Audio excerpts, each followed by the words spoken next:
अस्सलाम वालेकुम dear student, आज हम पढ़ेंगे mechanism of cellular injury. Mechanism of cellular injury mean कि सेल इंजरी होती कैसे है।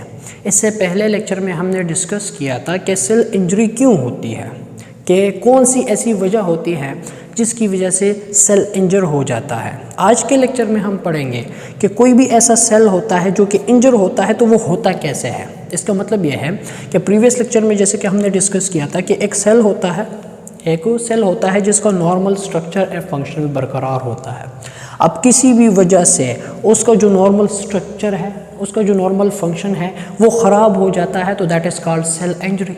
That is called cell injury. तो वो क्यों होती है, हमने ये डिस्कस किया था कि एक कॉज होता है, एक स्टिमुलस होता है जिसकी वजह से किसी भी सेल का नॉर्मल स्ट्रक्चर एंड फंक्शन ख़राब हो जाता है, सेल इंजरी काज हो जाती है। तो आज हम पढ़ेंगे कि वो पर्टिकुलर काज जो कि इस सेल को इंजर कर रहा है, तो वो कर कैसे रहा है। मतलब सेल में ऐसी क्या स्ट्रक्चरल चेंजेस ला रहा है, क्या फंक्शनल चेंजेस ला रहा है जिसकी वजह से सेल का जो स्ट्रक्चर है वो ख़राब हो जाता है, सेल का जो फंक्शन है वो ख़राब हो जाता है। तो आज हम इसमें ये डिस्कस करेंगे जो कि बहुत ही इम्पोर्टेंट टॉपिक है। तो कोई भी जो काज होता है जो कि एक सेल को इंजर करता है, तो उसके लिए सेल में कुछ टारगेट होते हैं, जिन टारगेट पे वो एक्ट करता है और उन टारगेट को क्या कर लेता है, वो अचीव कर लेता है, जिसकी वजह से सेल इंजर हो जाता है। तो उस सेल में कौन से टारगेट होते हैं, हम पहले वो देख लेते हैं कि कौन से टारगेट पे कोई भी काज जो होता है सेल को इंजर करने वाला वो उस पर एक्ट कर लेता है। तो टारगेट जो होते हैं सेल में सेल को इंजर करने के लिए, that is cell membrane. First जो क्या है, सेल मेम्ब्रेन है। अब कोई भी काज आता है और वो सेल मेम्ब्रेन को क्या करता है, ख़राब कर देता है। तो सेल मेम्ब्रेन का एक बहुत ही इंपॉर्टेंट फंक्शन होता है, वो आपके सेल को शेप देता है, आपके सेल को प्रोटेक्ट करता है। अब अगर कोई ऐसा काज है जो कि सेल मेम्ब्रेन को ख़राब कर रहा है, तो क्या हो जाएगा, सेल ख़राब हो जाएगा, सेल का फंक्शनल स्ट्रक्चर ख़राब हो जाएगा, तो सेल क्या हो जाएगा, इंजर हो जाएगा। सेकंड जो टारगेट होता है किसी भी काज के लिए, दैट इज़ माइटोकॉन्ड्रिया। माइटोकॉन्ड्रिया क्या होता है, mitochondria power house of the cell होता है, वो सेल को एनर्जी देता है। तो अगर हमारे सेल को एनर्जी मिल रही है तभी उसका जो नॉर्मल फंक्शन है वो चल रहा है। अगर एनर्जी नहीं मिल रही, अगर माइटोकॉन्ड्रिया किसी भी काज की वजह से ख़राब हो जाता है, तो माइटोकॉन्ड्रिया के ख़राब होने की वजह से हमारे सेल को एनर्जी नहीं मिलेगी।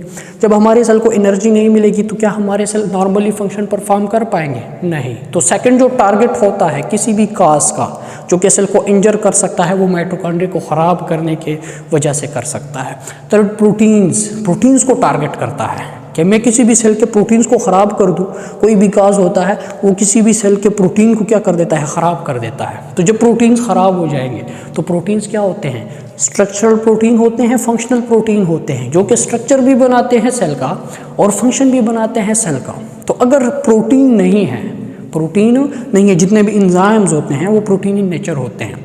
तो अगर प्रोटीन नहीं है किसी सेल में, वो ख़राब हो गए हैं किसी वजह से, तो सेल क्या हो जाएगा, सेल इंजर हो जाएगा, इंटिल वो मर जाएगा। साइटोस्केलेटन आप लोगों को पता होगा कि उसने सेल को एक प्रॉपर स्ट्रक्चर दिया होता है, ये भी प्रोटीन है, स्ट्रक्चरल प्रोटीन है। अब अगर साइटोस्केलेटल ख़राब है, इट्स मीन कि वो सारे प्रोटीन जो उसने स्ट्रक्चर दिया होता है आपके सेल को, वो ख़राब हो गए हैं किसी भी वजह से, तो आपके सेल का जो शेप होगा, जो स्ट्रक्चर होगा, जो बैलेंस होगा, हर एक चीज़ एक जगह पे वो ख़राब हो जाएगी। तो सेल का जो नॉर्मल फंक्शन एंड स्ट्रक्चर है वो ख़राब हो जाएगा, तो सेल क्या हो जाएगा, इंजर हो जाएगा। तो चौथी जो चीज़ है जो कि कोई भी काज टारगेट करता है सेल में सेल को इंजर करने के लिए, दैट इज साइटोस्केलेटन। लास्ट जो चीज़ है that is DNA, most important. DNA को क्या करता है, कोई भी काज टारगेट करता है। अगर वो सेल के डीएनए को ख़राब कर लिया तो डीएनए क्या करता है, डीएनए नहीं है तो इट्स मीन के सेल बनेगा ही नहीं, सिंपल अगर मैं बता दूं। क्योंकि न्यूक्लियस का काम क्या होता है, वो कंट्रोल करता है, किसके ज़रिए, इन डीएनए के ज़रिए कंट्रोल करता है, ठीक है। तो अगर डीएनए ख़राब हो गए हैं तो हमारी जेनेटिक कोडिंग नहीं होगी। जब जेनेटिक कोडिंग नहीं होगी तो सेल इसलिए बनेगा ही नहीं, ठीक है। तो ये 5 चीज़ें हैं जो कोई भी काज टारगेट करता है किसी भी सेल में, और इन 5 चीज़ों में से अगर 1 या 2 चीज़ें ख़राब हो गई तो सेल क्या हो गया, सेल इंजर हो गया, ठीक है। तो कैसे होता है सेल इंजर, इन 5 चीज़ों के फंक्शन एंड स्ट्रक्चर को ख़राब करने से सेल क्या हो जाता है, इंजर हो जाता है। तो अब हम डिस्कस कर लेते हैं, किसी एक काज को ले लेते हैं जो कि इन 4-5 चीज़ों को क्या करता है, ख़राब कर देता है, जिसकी वजह से सेल इंजरी हो जाती है।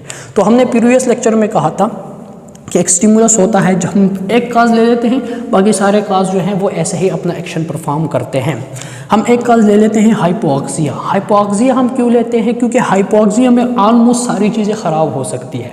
तो अगर हम सारी चीज़ों को एक काज से रिलेटेड समझ ले, तो अगर कोई एक काज है जो कि सिर्फ एक चीज़ को ख़राब करती है तो वो भी क्लियर हो जाएगा इसमें, ठीक है। तो फर्स्ट है हाइपोक्सिया। हाइपोक्सिया क्या है? हमने प्रीवियस लेक्चर में पढ़ा था कि हाइपोक्सिया एक काज हो सकता है किसी भी सेल को इंजर करने के लिए, ठीक है। तो ये क्या है?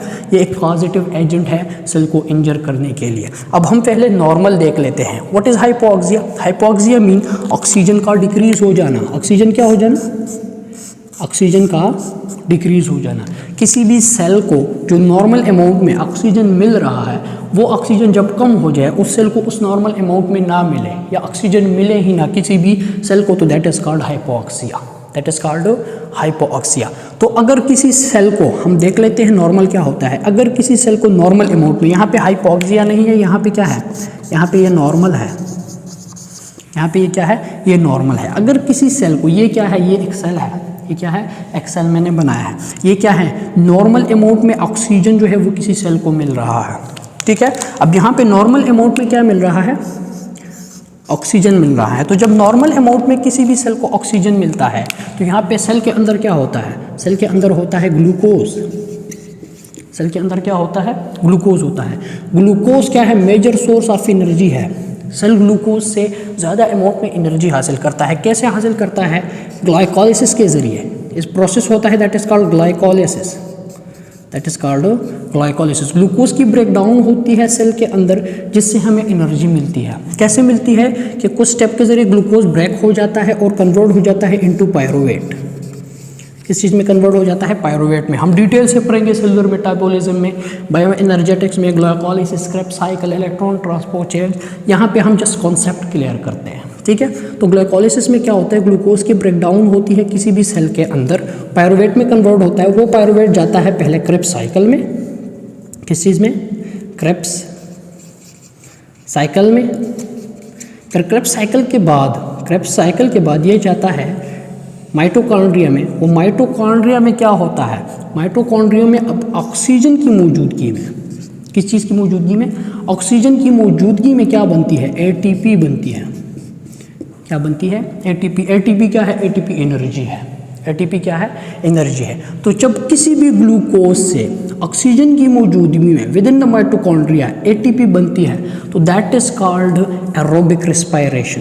That is called aerobic respiration, ठीक है। तो एरोबिक रेस्पिरेशन क्या है? कि अगर किसी भी सेल को नॉर्मल अमाउंट में ऑक्सीजन मिल रहा है, नॉर्मल अमाउंट में क्या मिल रहा है? ऑक्सीजन मिल रहा है, तो वो ऑक्सीजन जाता है माइटोकॉन्ड्रिया में, ठीक है। अब जब नॉर्मल अमाउंट में ऑक्सीजन मिल रहा है, तो सेल में क्या होता है? ग्लूकोज होता है। तो ग्लूकोज की ब्रेकडाउन से क्या होता है कि माइटोकॉन्ड्रिया में ऑक्सीजन की मौजूदगी में एनर्जी बनती है, एटीपी बनती है। तो इस प्रोसेस को हम क्या कहते हैं? एरोबिक रेस्पिरेशन कहते हैं। इस प्रोसेस को हम क्या कहते हैं? एरोबिक रेस्पिरेशन कहते हैं। तो इट्स मीन कि अगर किसी सेल को नॉर्मल अमाउंट में ऑक्सीजन मिल रहा है, तो उसमें नॉर्मल अमाउंट में एनर्जी प्रोड्यूस होगी। नॉर्मल अमाउंट में क्या प्रोड्यूस होगी? एनर्जी प्रोड्यूस होगी। अब हम देख लेते हैं किसी भी काज की वजह से इस सेल को ठीक तरीके से ऑक्सीजन नहीं मिल रहा। किसी भी काज की वजह से इस सेल को ठीक तरीके से ऑक्सीजन मिल नहीं रहा। तो जब ऑक्सीजन नहीं मिल रहा, अब यहाँ पे क्या हो गया है? हाइपोक्सिया हो गया है। तो हाइपोक्सिया मीन ऑक्सीजन कम। तो इस सेल के ऑक्सीजन नहीं मिल रहा। तो जब ऑक्सीजन नहीं मिल रहा, तो माइटोकॉन्ड्रिया में ऑक्सीजन नहीं जाएगा। तो जब माइटोकॉन्ड्रिया में ऑक्सीजन जाएगा नहीं, तो क्या ग्लूकोज की ब्रेकडाउन से माइटोकॉन्ड्रिया के अंदर एरोबिक रेस्पिरेशन के जरिए एटीपी प्रोड्यूस होगी? नहीं होगी। तो ये वाला स्टेप क्या हो जाएगा? ये वाला स्टेप खत्म हो जाएगा। तो एरोबिक रेस्पिरेशन के जरिए जो एनर्जी मिल रही थी किसी भी सेल को मेजर अमाउंट में, तो वो अब नहीं मिलेगी। क्यों? क्योंकि ऑक्सीजन है ही नहीं। जब ऑक्सीजन है ही नहीं, तो एरोबिक रेस्पिरेशन नहीं होगी। जब एरोबिक रेस्पिरेशन नहीं होगी, तो किसी भी सेल में एटीपी जो है वो एरोबिक रेस्पिरेशन के जरिए प्रोड्यूस नहीं होगी। तो जब एटीपी प्रोड्यूस नहीं होगी, तो क्या होगा? तो ये जो पायरुवेट हो, ग्लाइकोलिसिस तो हो रही है, ग्लाइकोलिसिस तो हो रही है, तो ये यहाँ पे नहीं जाएगी क्रेब्स साइकिल में। ये माइटोकॉन्ड्रिया के अंदर इलेक्ट्रॉन ट्रांसपोर्ट चेन में नहीं जाएगी। ये पायरुवेट क्या होगा? ये पायरुवेट होगा convert into lactic acid, lactic acid. तो जब पायरोवेट से ग्लाइकोलाइसिस के ब्रेकडाउन से एंड में लैक्टिक एसिड बनता है ऑक्सीजन की गैर मौजूदगी में, यहाँ पे भी एटीपी प्रोड्यूस होती है लेकिन वेरी स्मॉल अमाउंट में प्रोड्यूस होती है।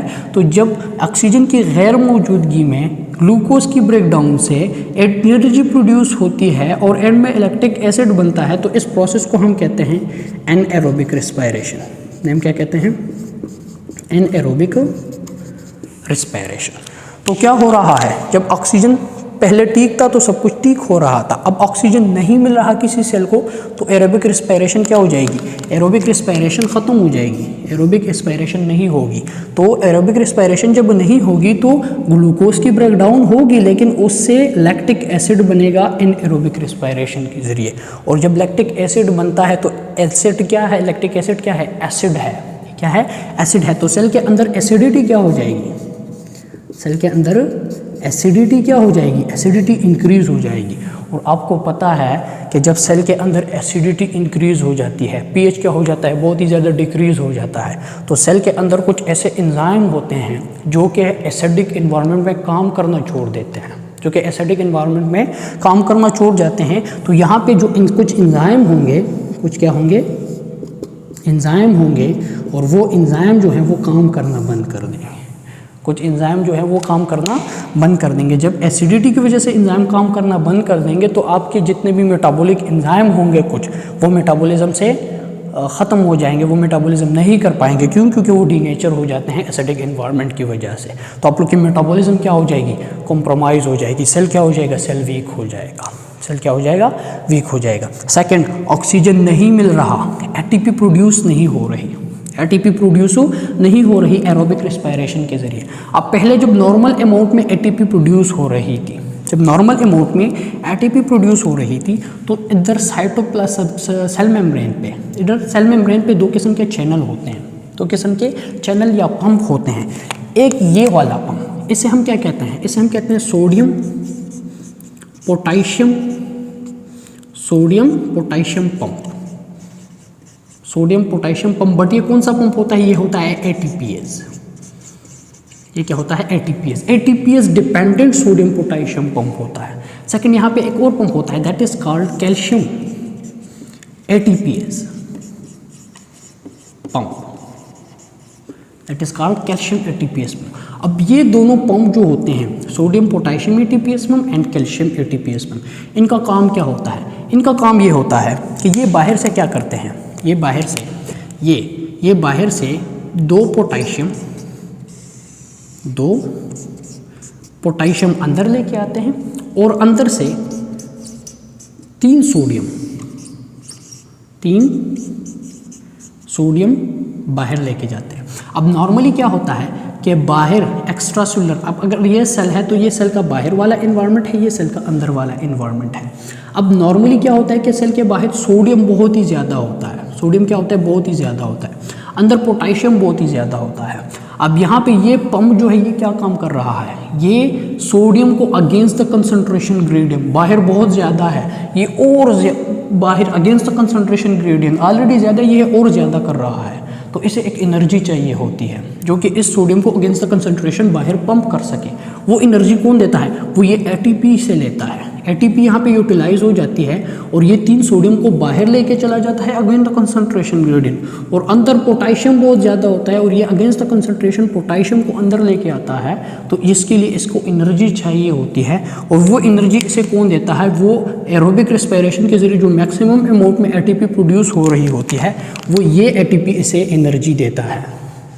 तो ये एटीपी यूटिलाइज कर लेता है, तीन सोडियम बाहर एंड 2 पोटेशियम अंदर लेके आ जाता है। अगर नॉर्मल है एटीपी नॉर्मल प्रोड्यूस हो रही है तो ये पंप क्या करेगा? ये काम करेगा। सेकंड, यहाँ पे कैल्शियम है, calcium ATPase pump. Calcium ATPase pump का काम क्या होता है कि ये कैल्शियम को बाहर लेके जाता है।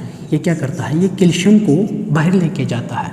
अब लेकिन यहाँ पे भी एटीपी यूटिलाइज हो रही है। अब अगर यहाँ पे एटीपी है, यहाँ पे एटीपी है, तभी ये कैल्शियम बाहर जाएगा इस पंप के ज़रिए। क्यों? क्योंकि यहाँ पे बाहर कैल्शियम बहुत ज़्यादा होता है, तो अंदर से जब बाहर कैल्शियम जाएगा अगेंस्ट द कंसंट्रेशन ग्रेडियंट, तो यहाँ पे भी एनर्जी की ज़रूरत होगी, तो वो एनर्जी एटीपी देता है इस चैनल को। तो अगर एटीपी नॉर्मल है, एटीपी नॉर्मल है किसी सेल में, ये नॉर्मली प्रोड्यूस हो रही है एरोबिक रिस्पायरेशन के ज़रिए, तो ये वाला पंप काम करेगा। तो ये वाला पंप जब काम करेगा तो सोडियम नॉर्मल अमाउंट में बाहर जाएगा, नॉर्मली ज़्यादा होता है बाहर, जो कि नॉर्मली होना चाहिए, तो सोडियम बाहर जाएगा, तो इंट्रासेल्युलर सोडियम की कंसंट्रेशन कम हो जाती है, ठीक है, और बाहर ज़्यादा हो जाती है, जो कि नॉर्मली होनी चाहिए। यहाँ पे कैल्शियम एटीपीएस पंप काम करेगा, जिसकी वजह से कैल्शियम बाहर जाएगा, जो कि नॉर्मली बाहर ज़्यादा होना चाहिए। अब अगर ये दोनों अंदर ज़्यादा होते हैं किसी वजह से, तो सेल का जो सिस्टम है वो ख़राब हो जाता है। आप लोगों को यहाँ पे एक बात समझनी होगी, that is called water love sodium, that is water love sodium. Water sodium को पसंद करता है, जहाँ जहाँ सोडियम जाता है वाटर उसी के पीछे पीछे आता है। तो यहाँ पे अब अगर ये एटीपी नॉर्मल है, नॉर्मल प्रोड्यूस हो रही है, तो सोडियम बाहर जा रहा है, तो अंदर सोडियम रुक नहीं रहा, इंट्रासेल्युलर सोडियम कम हो रहा है, बाहर ज़्यादा हो रहा है, तो वाटर कहाँ पे एकमुलेट होता है, मैक्सिममली बाहर ज़्यादा हो जाता है, ठीक है, बाहर वॉल्यूम ऑफ वाटर जो है वो बरकरार रहता है, अंदर नहीं आता। अब अगर यहाँ पे ये एटीपी कम हो जाए, ये एटीपी कम हो जाए, तो यहाँ पे इस काज पे क्या हो रहा है, एटीपी ऑक्सीजन नहीं मिल रहा इस सेल को। जब ऑक्सीजन नहीं मिल रहा तो एरोबिक रिस्पायरेशन नहीं हो रही, जब एरोबिक रिस्पायरेशन नहीं हो रही तो यहाँ पे एटीपी क्या हो रही है, इस सेल में एटीपी कम हो रही है, एटीपी कम हो रही है। तो जब एटीपी कम होगी तो क्या ये चैनल काम करेंगे, क्या ये चैनल काम करेंगे, ये चैनल काम नहीं करेंगे। क्यों? क्योंकि इसे एटीपी मिल ही नहीं रही, इसे ये एटीपी नहीं मिल रही, इसे ये एटीपी नहीं मिल रही। तो जब ये ATP sodium potassium ATPase pump, calcium ATPase pump को नहीं मिल रही, तो ये अपना काम करना छोड़ देंगे, तो इसका जो काम होगा वो ख़त्म हो जाएगा। ये पंप क्या हो जाएंगे, ये फेल हो जाएंगे, ये पंप क्या हो जाएंगे, ये फेल हो जाएंगे। तो जब ये पंप फेल होंगे तो क्या सोडियम बाहर जाएगा, क्या सोडियम बाहर जाएगा, तो सोडियम बाहर नहीं जाएगा। क्यों? क्योंकि ये पंप जो है ये फेल हो चुके हैं। तो सोडियम क्या होगा, सोडियम अंदर एकमुलेट होगा, सोडियम अंदर एक्सेसिव अमाउंट में क्या हो जाएगा, एकमुलेट। कैल्शियम बाहर नहीं जाएगा, तो कैल्शियम अंदर क्या हो जाएगा, कैल्शियम अंदर एक्सेसिव अमाउंट में एकमुलेट हो जाएगा। तो एक हाइपोऑक्सीमिया कॉज की वजह से एटीपी प्रोड्यूस नहीं हो रही, जिसकी वजह से इंट्रासेल्युलरली सेल के अंदर सोडियम ज़्यादा एकमुलेट हो रहा है, इंट्रासेल्युलरली कैल्शियम ज़्यादा एकमुलेट हो रहा है। क्यों? क्योंकि यहाँ पे सेल मेम्ब्रेन में पंप होते हैं, sodium ATPase, sodium potassium ATPase pump, calcium ATPase pump, जो कि एटीपी डिपेंडेंट होते हैं। एटीपी मिल नहीं रही तो ये अपना काम करना छोड़ देंगे। तो जब काम करना छोड़ दिया तो इंट्रासेल्युलर कैल्शियम क्या हो रहा है, ज़्यादा हो रहा है, और इंट्रासेल्युलर सोडियम ज़्यादा हो रहा है। क्यों? क्योंकि वो बाहर जा नहीं रहे इन पंप की वजह से। तो जब वो इंट्रासेल्युलरली ज़्यादा हो रहे हैं तो मैंने क्या कहा, मैंने कहा वाटर लव सोडियम। तो बाहर क्या है, वाटर है, बाहर क्या है, वाटर, H2O। तो सोडियम पहले बाहर ज़्यादा था तो वाटर बाहर थे, खुश था। अब यहाँ सोडियम अंदर आ गया है, सारा अंदर एकमुलेट हो गया है, तो वाटर लव सोडियम, वो सोडियम के बगैर रह नहीं सकता। तो वाटर क्या होगा, वाटर का इन्फ्लक्स होगा, H2O या वाटर यहाँ पे बहुत ज़्यादा हो जाएगा। तो जब वाटर बहुत ज़्यादा हो जाएगा तो इंट्रासेल्युलर सेल वाटर से फिल हो जाएगा। तो जब इंट्रासेल्युलर जो सेल होता है वो वाटर से फिल हो जाएगा तो सेल क्या हो जाएगा, सेल स्वेल अप हो जाएगा, सेल मोटा हो जाएगा, वाटर की एकमुलेशन की वजह से वो स्वेल हो जाएगा। ठीक है, तो जैसे ही वाटर की एकमुलेशन यहाँ पे हो जाती है तो ये सिर्फ सेल के अंदर ही नहीं होती, सेल के अंदर दो इम्पॉर्टेंट ऑर्गेनेलीज होते हैं, endoplasmic reticulum, second one is mitochondria. तो ये वाटर एंडोप्लाज्मिक रेक्टिकुलम में भी मूव करता है क्योंकि बहुत ज़्यादा हो गया है साइटोप्लाज्म में, तो ये इसके अंदर भी चला जाता है और इसके अंदर भी चला जाता है। तो माइटोकॉन्ड्रिया भी क्या हो जाता है, स्वेल अप हो जाता है, और एंडोप्लाज्मिक रेक्टिकुलम भी क्या हो जाता है, स्वेल अप हो जाता है। तो एक्सेसिव वाटर एकमुलेशन की वजह से एंडोप्लाज्मिक रेक्टिकुलम एंड माइटोकॉन्ड्रिया ये दोनों स्वेलअप हो जाएंगे, ये दोनों क्या हो जाएंगे, स्वेलअप हो जाएंगे। क्यों? क्योंकि यहाँ पे वाटर की एकमुलेशन H2O अंदर आ गया है, H2O यहाँ पे भी H2O अंदर, H2O अंदर आ गया है। तो mitochondria and endoplasmic reticulum swell up हो जाता है, ये भी बड़ा हो जाता है। तो जैसे ही एंडोप्लाज्मिक रेक्टिकुलम स्वेलअप हो जाता है तो यहाँ पे एंडोप्लाज्मिक रेक्टिकुलम के साथ यहाँ पे एक चीज़ अटैच होती है, यहाँ पे क्या अटैच होते हैं, एंडोप्लाज्मिक रेटिकुलम पे क्या अटैच होते हैं, एंडोप्लाज्मिक रेटिकुलम पे होते हैं राइबोसोम्स। क्या होते हैं, राइबोसोम।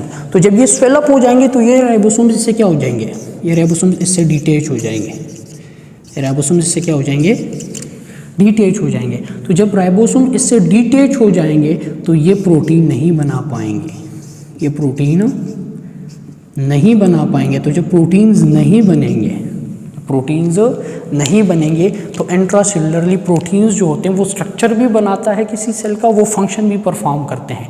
एंजाइम, चैनल, रिसेप्टर्स, ये सारे किस चीज़ से बने हैं, ये मोस्ट ऑफ द प्रोटीन से बने हैं। तो जब प्रोटीन नहीं है तो एंजाइम नहीं है, चैनल नहीं है, रिसेप्टर नहीं है, functional in protein, structure protein, cytoskeleton नहीं है, ठीक है। तो प्रोटीन कम बन रहे हैं। तो जब प्रोटीन कम होंगे तो सेल क्या हो जाएगा, इंजर हो जाएगा, उसका जो नॉर्मल फंक्शन है वो क्या हो जाएगा, वो ख़राब हो जाएगा।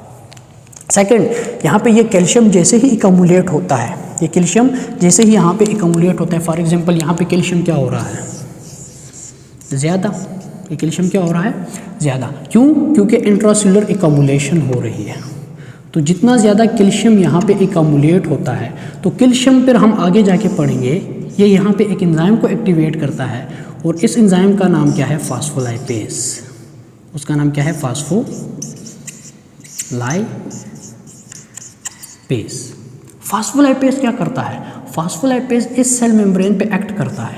ये क्या करता है, इस सेल मेम्ब्रेन पे एक्ट करता है, उस सेल मेम्ब्रेन को ब्रेक करता है, सेल मेम्ब्रेन को क्या करता है, ब्रेक करता है। तो जब सेल मेम्ब्रेन ब्रेक होगा, सेल मेम्ब्रेन क्या होगा, ये ब्रेक होगा, ये पोरस होगा, तो इसकी परमेबिलिटी क्या हो जाएगी, इंक्रीज हो जाएगी। तो बाहर से वाटर और क्या होगा, अंदर आएगा, बाहर से सोडियम और क्या होगा, अंदर आएगा, बाहर से कैल्शियम और क्या आएगा, अंदर आएगा। तो इंट्रासेलुलर सोडियम और कैल्शियम की और एकमुलेशन होगी, सेल आहिस्ता आहिस्ता स्वेलअप होता है जाएगा, सेल क्या होता जाएगा, स्वेलअप होता जाएगा। तो जितना ज़्यादा स्वेलअप सेल होता जाएगा उतना ही एंडोप्लाज्मिक रेटिकुलम और इतना ही माइटोकॉन्ड्रिया क्या होता जाएगा, स्वेलअप होता जाएगा। क्लियर है। अब यहाँ पे इंट्रासेलुलर कैल्शियम इंक्रीज हो रहा है, तो यहाँ पे एक, जब ये फास्फोलाइपेज एक्टिवेट हो रहा है तो यहाँ पे एक एंजाइम, इस फास्फोलिपिड जो सेल मेम्ब्रेन का फास्फोलिपिड है, इस पे ब्रेकडाउन की वजह से, इसको कट करने की वजह से, फास्फोलिपिड के फास्फोलाइपेज के एक्शन की वजह से यहाँ पे एक प्रोडक्ट बनता है, यहाँ पे एंड में एक प्रोडक्ट बनता है।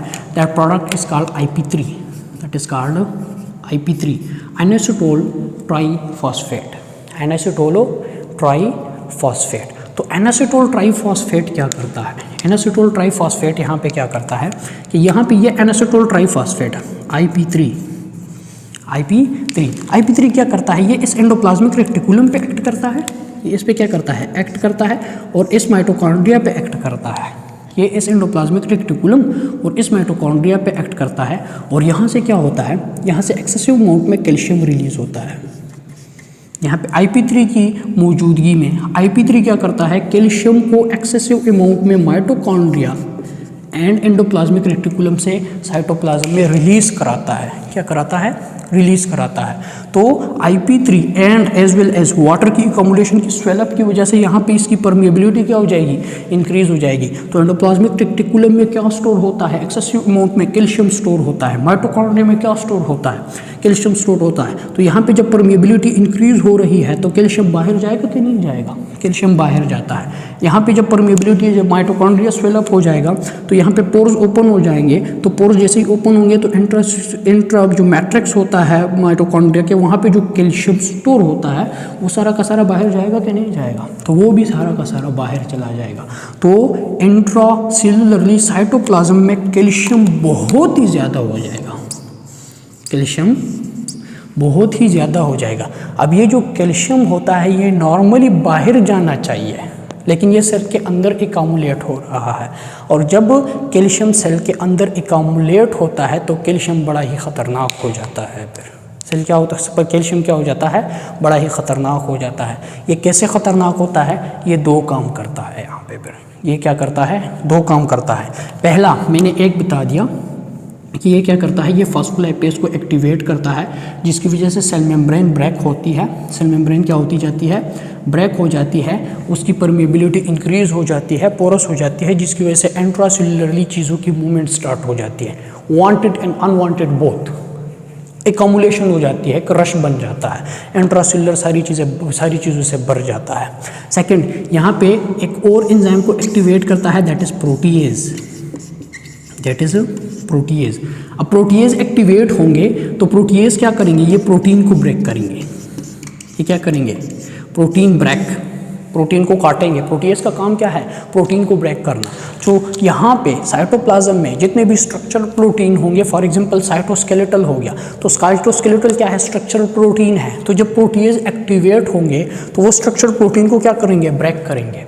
स्ट्रक्चर प्रोटीन को क्या करेंगे, ब्रेक करेंगे। जितने भी फंक्शनल प्रोटीन होंगे, फॉर एग्जांपल ये चैनल हो गए, तो चैनल भी क्या है, प्रोटीन है, तो ये इसे भी ब्रेक करेंगे। अब जितने भी एंजाइम होते हैं सेल मेम्ब्रेन के, साइटोप्लाज्म के अंदर, सेल के अंदर, तो एंजाइम भी क्या है, प्रोटीन इन नेचर है, तो वो भी क्या होंगे, वो भी ब्रेक होंगे। वो भी क्या होंगे, वो भी ब्रेक होंगे। तो जब कैल्शियम बहुत ही ज़्यादा इंक्रीज हो जाए इंट्रासेल्युलरली, तो वो प्रोटीएज को एक्टिवेट करता है। प्रोटीएज एक्टिवेट हो जाते हैं तो प्रोटीन की ब्रेकडाउन होती है, तो structural protein, functional protein, channel protein, receptor protein सारे ब्रेक हो जाते हैं। तो सेल क्या होगा, सेल इंजर हो जाएगा।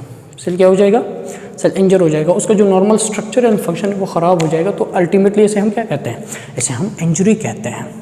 थर्ड, यहाँ पे एक और एंजाइम को एक्टिवेट करता है, that is called endonucleases, that is called endonucleases. Endonucleases का काम क्या है, डीएनए आरएनए को ब्रेक करना। तो जब डीएनए आरएनए ब्रेक होंगे तो आपकी जेनेटिक कोडिंग नहीं होगी, प्रोटीन सिंथेसिस नहीं होगी, जितनी भी चीज़ें बनती हैं सेल के अंदर तो वो नहीं बनेंगी, जितने भी स्ट्रक्चरल प्रोटीन है वो नहीं बनेंगे, जितने भी फंक्शनल प्रोटीन है वो नहीं बनेंगे, तो आपका सेल क्या हो जाएगा, खत्म, इंजर्ड।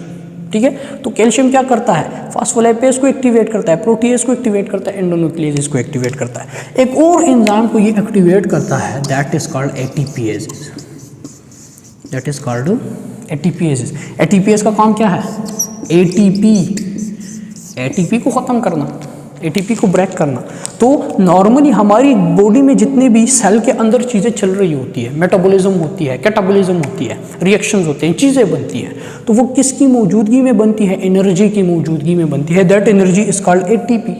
तो यहाँ पे कैल्शियम के एक्सेसिव अमाउंट की वजह से एटीपीएस क्या हो रहे हैं, एक्टिवेट हो रहे हैं। तो जब एटीपीएस एक्टिवेट हो रहे हैं तो एटीपी ब्रेक हो रही है। तो जब एटीपी ब्रेक हो रही है तो सेल के अंदर एटीपी रहती नहीं है। तो जब एटीपी नहीं रहती तो सेल को एनर्जी कहाँ से मिलेगी, तो मेटाबॉलिज्म क्या हो जाएगा, स्टॉप हो जाएगा, चीज़ें बनना क्या हो जाएंगी, स्टॉप हो जाएंगी। क्यों, क्योंकि एनर्जी ही नहीं है। तो जब एनर्जी नहीं है तो सेल क्या हो जाएगा, मर जाएगा, इंजर्ड हो जाएगा। ठीक है, तो एक काम कैल्शियम का क्या है, कुछ एंजाइम को एक्टिवेट करना, that enzyme is phospholipase, that enzyme is protease, that enzyme is endonucleases, that enzyme is ATPase.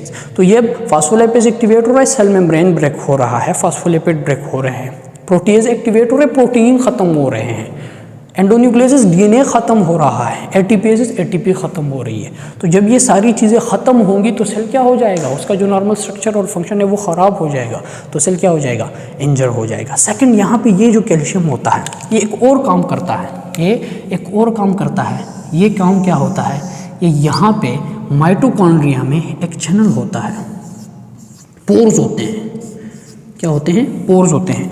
उन पोर्स का नाम क्या है, उन पोर्स का नाम है माइटोकॉन्ड्रियल परमिएबली ट्रांजिशनल पोर्स। उन पोर्स का नाम क्या नाम है, माइटोकॉन्ड्रियल परमिएबल ट्रांजिशनल पोर। ये पोर्स होते हैं। अब इन पोर्स की क्वांटिटी होती है यहाँ पे, ये पोर्स क्या होते हैं, ये प्रोटीन की इफ्लक्स के लिए होते हैं। अब ये पोर्स नॉर्मली क्लोज होते हैं, जैसे ही इंट्रासेल्युलर कैल्शियम बहुत ही ज़्यादा हो जाता है तो ये पोर्स ओपन हो जाते हैं। जैसे ही ये पोर्स यहाँ पे ओपन हो जाएंगे तो यहाँ पे माइटोकॉन्ड्रिया में क्या होगा, माइटोकॉन्ड्रिया में प्रोटीन्स होते हैं, क्या होते हैं, प्रोटीन्स होते हैं। वो प्रोटीन्स इस पोर्स के ज़रिए क्या हो जाएंगे, बाहर निकल आएंगे। वो जो अंदर थे, पहले पोर्स बंद थे, तो जब पोर्स बंद थे तो वो प्रोटीन अंदर ही क्या थे, क्लोज थे, अंदर ही क्या थे, फंसे हुए थे। लेकिन अब जैसे ही ये पोर्स ओपन हो गए हैं तो अंदर जो प्रोटीन्स होंगे सारे store with in the mitochondria, वो इस पोर्स के ज़रिए बाहर निकल आएंगे। तो जैसे ही ये सारे प्रोटीन बाहर निकल आएंगे तो वो प्रोटीन क्या करेंगे, यहाँ पे एक प्रोटीन होता है, that protein is apoptotic protein. उस प्रोटीन का नाम क्या है, साइटोक्रोम पी। उसका नाम क्या है, साइटोक्रोम पी, ये हम डिटेल से डिस्कस करेंगे एपोप्टोसिस में। लेकिन यहाँ पे माइटोकॉन्ड्रिया में एक प्रोटीन स्टोर होता है that is called cytochrome P. अब जब तक ये माइटोकॉन्ड्रिया के अंदर है ये खतरनाक नहीं है। अब जैसे ये माइटोकॉन्ड्रिया से बाहर आ गया है तो इसका काम क्या होता है, इसका काम होता है सेल को ख़त्म करना, सेल को ख़त्म करना। ये एक एपोप्टोटिक प्रोटीन होता है, ये सेल को ख़त्म करता है, सेल को क्या करता है, ख़त्म करता है। खुद का ही चीज़ है लेकिन सेल को खुद ही ख़त्म कर रहा है, दैट इज़ कॉल्ड एपोप्टोसिस।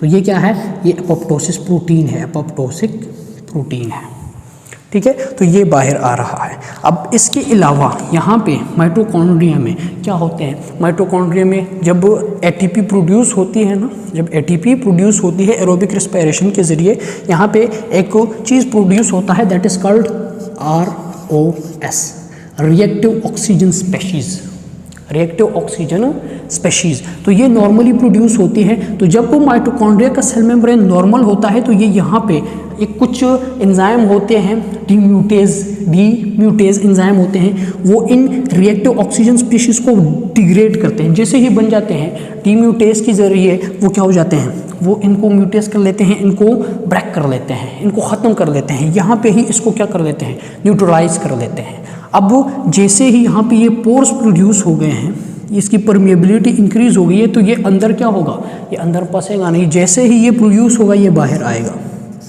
जैसे ही ये प्रोड्यूस होगा ये क्या होगा, ये बाहर आएगा। जैसे ही ये बाहर आएगा तो यहाँ पे साइटोप्लाज्म में ROS क्या हो जाएगा, ज़्यादा हो जाएगा। क्या होता जाएगा, ज़्यादा होता जाएगा। तो ROS का काम क्या है, रिएक्टिव ऑक्सीजन स्पेशीज़, ये फ्री रेडिकल्स होते हैं।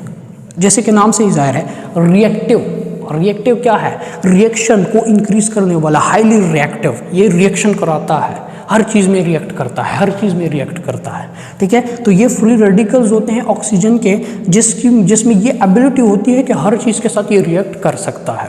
तो जैसे ही ये अंदर है तो ये ख़तरनाक नहीं है, क्यों, क्योंकि म्यूटेज एंजाइम की वजह से ये न्यूट्रलाइज हो रहे हैं with in the mitochondria.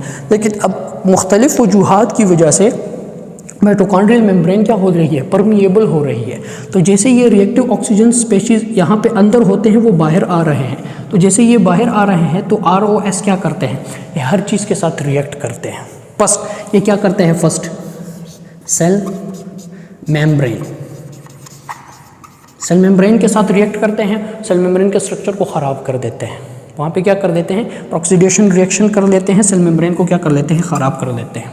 Second यहाँ पे DNA के साथ एक्ट करते हैं, DNA के क्रॉस लिंकिंग कर लेता है, DNA की कोडिंग ख़राब कर लेता है। तो DNA क्या हो जाती है, ख़राब हो जाती है। तो जब DNA ख़राब हो जाती है तो प्रोटीन सिंथेसिस ख़त्म, सेल की सारी चीज़ें बनना ख़त्म। थर्ड ये प्रोटीन की क्रॉस लिंक करता है, क्या करता है, प्रोटीन की क्रॉस लिंकिंग करता है। तो जब प्रोटीन क्रॉस लिंक होंगे तो उसका भी नॉर्मल स्ट्रक्चर ख़राब हो जाएगा, तो उसका फंक्शन भी ख़राब हो जाएगा। तो ये रिएक्टिव ऑक्सीजन स्पेशीज़ जब सेल के अंदर बनेंगे, साइटोप्लाज्म के अंदर बनेंगे, सेल मेम्ब्रेन डैमेज होगा, DNA ख़राब होंगे, प्रोटीन ख़राब होंगे, तो आप लोग का सेल क्या हो जाएगा, वो ख़त्म हो जाएगा, उसका जो फंक्शन स्ट्रक्चर है वो ख़त्म हो जाएगा, सेल इंजर हो जाएगा। और इस प्रोसेस को, जिसमें एक फैक्टर जो होता है वो सेल को ख़त्म करता है, that is called necrosis, that is called necrosis. तो ये नेक्रोसिस भी क्या है, ये जो रिएक्टिव ऑक्सीजन स्पेशीज़ है ये नेक्रोसिस कराते हैं। हम डिटेल से नेक्रोसिस को पढ़ेंगे इंशाल्लाह सेल डेथ में। तो ये क्या है, ये एक मैकेनिज़्म है, ये क्या है, मैकेनिज़्म है। फर्स्ट मैकेनिज़्म क्या है, फर्स्ट मैकेनिज़्म क्या है, फर्स्ट मैकेनिज़्म है कि एटीपी प्रोड्यूस नहीं हो रही किसी भी वजह से, किसी भी काज की वजह से, किसी भी काज की वजह से एटीपी कम प्रोड्यूस हो रही है। एटीपी क्या हो रही है, कम प्रोड्यूस हो रही है। तो जब एटीपी कम प्रोड्यूस हो रही है तो सोडियम पोटेशियम एटीपीएस पर हम काम करना छोड़ रहे हैं। तो सोडियम पोटेशियम एटीपीएस काम करना छोड़ रहे हैं, जिसकी वजह से सेल मेम्ब्रेन का जो स्ट्रक्चर है, जो फंक्शन है, वो ख़राब हो रहा है। तो फर्स्ट क्या टारगेट हो रहा है, सेल मेम्ब्रेन टारगेट हो रहा है। सेल मेम्ब्रेन क्या हो रहा है, टारगेट हो रहा है। सेल मेम्ब्रेन की परमिएबिलिटी इंक्रीज़ हो रही है। तो जब सेल मेम्ब्रेन की परमिएबिलिटी इंक्रीज़ हो रही है तो वाटर के अंदर एकमुलेशन हो रही है। जब वाटर की एकमुलेशन हो रही है तो सेकंड चीज़ क्या इफेक्ट हो रहा है, सेकंड चीज़ इफेक्ट हो रहा है कैल्शियम। कैल्शियम अंदर आ रहा है, कैल्शियम साइटोप्लाज्म में, जो यहाँ पे एंडोप्लाज्मिक रेक्टिकुलम में स्टोर कैल्शियम था, जो यहाँ पे माइटोकॉन्ड्रिया में स्टोर कैल्शियम था, जो बाहर कैल्शियम था, वो सारा का सारा अंदर आ रहा है। साइटोप्लाज्म में कैल्शियम इंक्रीज़ हो रहा है। साइटोप्लाज्म में क्या इंक्रीज़ हो रहा है, कैल्शियम इंक्रीज़ हो रहा है। कैल्शियम की इंक्रीजमेंट की वजह से, कैल्शियम के इंक्रीजमेंट की वजह से क्या हो रहा है, कुछ एंजाइम एक्टिवेट हो रहे हैं जो कि प्रोटीन को डिग्रेड कर रहे हैं, जो कि डीएनए को डिग्रेड कर रहे हैं, जो कि एटीपी को डिग्रेड कर रहे हैं, जो कि सेल मेम्ब्रेन को डिग्रेड कर रहे हैं। तो यहाँ पे 3 चीज़ें और टारगेट हो रही है, cell membrane, protein, DNA, ATP. ठीक है, तो थर्ड, अब कैल्शियम क्या कर रहा है, अंदर एकमुलेट हो रहा है। तो यहाँ पे क्या हो रहा है, यहाँ पे जो माइटोकॉन्ड्रियल स्ट्रक्चर है वो ख़राब हो रहा है, उसकी जो परमेबिलिटी है वो इंक्रीज हो रही है। तो यहाँ पे उसकी परमेबिलिटी इंक्रीज होने की वजह से यहाँ पे पोर्स ओपन होने की वजह से कुछ प्रोटीन्स होते हैं जो साइटोप्लाज्म में आ जाते हैं, कुछ रिएक्टिव ऑक्सीजन स्पेशीज होते हैं जो कि साइटोप्लाज्म में आ जाते हैं। तो ये दोनों क्या करते हैं, ये सेल को इंजर करते हैं, ये सेल को क्या करते हैं, इंजर करते हैं, साइटोक्रोम पी एपोप्टोसिस कराते हैं, ये हम डिटेल से डिस्कस करेंगे। रिएक्टिव ऑक्सीजन स्पेशीज क्या करते हैं, सेल मेम्ब्रेन के साथ रिएक्ट करते हैं, उसके स्ट्रक्चर खराब करते हैं, डीएनए के साथ रिएक्ट करते हैं, डीएनए को खराब करते हैं, प्रोटीन के साथ रिएक्ट करता है, प्रोटीन को खराब करते हैं। तो यहाँ पे सारी चीज़ें जो टारगेट हो रही है किसी भी काज की वजह से, फर्स्ट क्या है, फर्स्ट है सेल मेम्ब्रेन जो कि ख़राब हो रहा है। तो टारगेट क्या है, सेल मेम्ब्रेन को ख़राब कर दो। जब सेल मेम्ब्रेन ख़राब होगा तो सेल क्या हो जाएगा, इंजर हो जाएगा। सेकंड चीज़ माइटोकॉन्ड्रिया है, तो माइटोकॉन्ड्रिया यहाँ पे ख़राब हो रही है कि नहीं हो रही। तो अगर किसी भी काज की वजह से सेल मेम्ब्रेन ख़राब होता है तो भी सेल क्या होगा, सेल डेथ की तरफ जाएगा, सेल इंजरी की तरफ जाएगा। अगर सेकंड माइटोकॉन्ड्रिया ख़राब होगा किसी भी काज की वजह से, चाहे वो हाइपोक्सीमिया है या चाहे वो टॉक्सिन है या चाहे वो कोई केमिकल है जो कि माइटोकॉन्ड्रिया को ख़राब कर रहा है, तो माइटोकॉन्ड्रिया जब ख़राब होगा तो क्या होगा, कैल्शियम बाहर जाएगा, रिएक्टिव ऑक्सीजन स्पेशीज बाहर आएंगे, साइटोक्रोम पी बाहर आएगा, एटीपी प्रोड्यूस नहीं होगी। तो जब एटीपी ये सारी चीज़ें नहीं होगी तो माइटोकॉन्ड्रियल डैमेज की वजह से सेल क्या हो जाएगा, सेल मर जाएगा, सेल इंजर हो जाएगा। तो प्रोटीन, अगर किसी भी वजह से सेल मेम्ब्रेन डैमेज होता है या प्रोटीन डीनेचर होते हैं, अब यहाँ पे हमने देख लिया कैल्शियम इंक्रीज हो रहा है तो प्रोटीन क्या हो रहे हैं, डीनेचर हो रहे हैं। तो जब प्रोटीन डीनेचर हो रहे हैं तो अंदर फंक्शन नहीं हो रहा। तो किसी भी काज की वजह से अगर सेलुलर प्रोटीन्स क्या हो रहे हैं, ख़राब हो रहे हैं, तो उससे भी सेल इंजरी हो सकती है। थर्ड, यहाँ पे साइटोस्केलेटल, साइटोस्केलेटल मैंने क्या कहा कि प्रोटीन इन नेचर होते हैं, ये स्ट्रक्चर प्रोटीन होते हैं जिसने सेल को स्ट्रक्चर दिया होता है। अब इसमें कैल्शियम अगर इंक्रीज हो रहा है या माइटोकॉन्ड्रिया डैमेज हो रहा है या सेल मेम्ब्रेन डैमेज हो रहा है तो उसकी वजह से प्रोटीन ख़राब हो रहे हैं कि नहीं हो रहे हैं। तो ये सारे प्रोटीन क्या हो रहे हैं, ख़राब हो रहे हैं। तो किसी भी काज की वजह से अगर प्रोटीन ख़राब हो रहे हैं यहाँ पे यहाँ पे यहाँ पे, तो सारी चीज़ें जब प्रोटीन ख़राब करती है तो उससे भी सेल क्या होगा, सेल डेथ होगा, साइटोस्केलेटल ख़राब होगा। डीएनए, अगर कोई ऐसा काज है, कोई ऐसा टॉक्सिन है, कोई ऐसा स्टिमुलस है जिसकी वजह से डीएनए क्या हो रहा है, ख़राब हो रहा है, तो जब डीएनए यहाँ पे ख़राब हो रहा है, यहाँ पे ख़राब हो रहा है, तो सेल का स्ट्रक्चर ख़राब हो रहा है कि नहीं हो रहा। तो ये एक ओवरऑल मैकेनिज्म है। मुख्तलिफ चीज़ें, cell membrane, sodium potassium ATPase, ATP का कम होना, माइटोकॉन्ड्रिया का डैमेज हो जाना, कैल्शियम का इंक्रीज हो जाना, तो ये सारे 4-5 चीज़ें जो होती हैं। फर्स्ट चीज़ एटीपी का कम हो जाना, सेकंड चीज़ सोडियम पोटेशियम का इम्बैलेंस हो जाना, थर्ड चीज़ कैल्शियम का इंक्रीज हो जाना, फोर्थ चीज़ माइटोकॉन्ड्रिया का डैमेज हो जाना, फिफ्थ चीज़ रिएक्टिव ऑक्सीजन स्पेशीज का साइटोप्लाज्म में आना। तो ये 5 चीज़ें अगर किसी भी सेल में हो रही है, अगर इसमें से एक भी हो रहा है तो सेल इंजरी की तरफ जाएगा। अगर 5 इकट्ठे हो गए तो मरना कन्फर्म है, तो ये सेल क्या होगा, ये मर जाएगा। ठीक है, तो ये क्या था, ये ओवरऑल मैकेनिज्म था कि कैसे सेल इंजर होता है, कैसे सेल इंजर होता है। इंजरी के बाद ये डिसाइड होगा कि ये इंजरी किस लेवल पे है, किस लेवल पे है। अब हमने क्या कहा कि अगर ये जो कॉज है ये टेम्परेरी है, शॉर्ट टाइम के लिए है, तो सेल अपने आप को अडॉप्ट कर लेता है। ये जो स्ट्रक्चर प्रोटीन है अगर थोड़े से ख़राब हो रहे हैं और ये काज हट रहा है, दोबारा वो बन सकते हैं क्योंकि डीएनए ठीक है, राइबोसोम्स ठीक है। तो जब प्रोटीन ख़राब है या डीएनए ठीक है तो वो प्रोटीन दोबारा बन सकते हैं, इंजरी रिवर्स हो सकती है, रिवर्सिबल सेल इंजरी। लेकिन अगर इस हद तक ये काज चला जाए कि वो इंजरी रिवर्स ही नहीं हो सकती, ROS जो है वो आ गया है साइटोप्लाज्म में, तो फिर सेल का मरना कन्फर्म है, तो फिर सेल डेथ की तरफ जाएगा। तो जब सेल डेथ की तरफ जाएगा तो that is necrosis, that is apoptosis, वो हमारा इंशाल्लाह नेक्स्ट लेक्चर होगा। तो ये था हमारा मैकेनिज्म ऑफ सेल इंजरी पे लेक्चर। होपफुली इस लेक्चर से आपको मैकेनिज्म ऑफ सेल इंजरी की काफ़ी अच्छे से समझ आ गई होगी कि सेल इंजर कैसे होता है।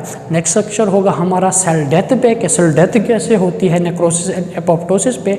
होपफुली इस लेक्चर में काफ़ी हमने पढ़ लिया। तो अगर इस लेक्चर में कोई भी क्वेश्चन है तो आप लोग मुझसे पूछ सकते हैं। Thank you so much.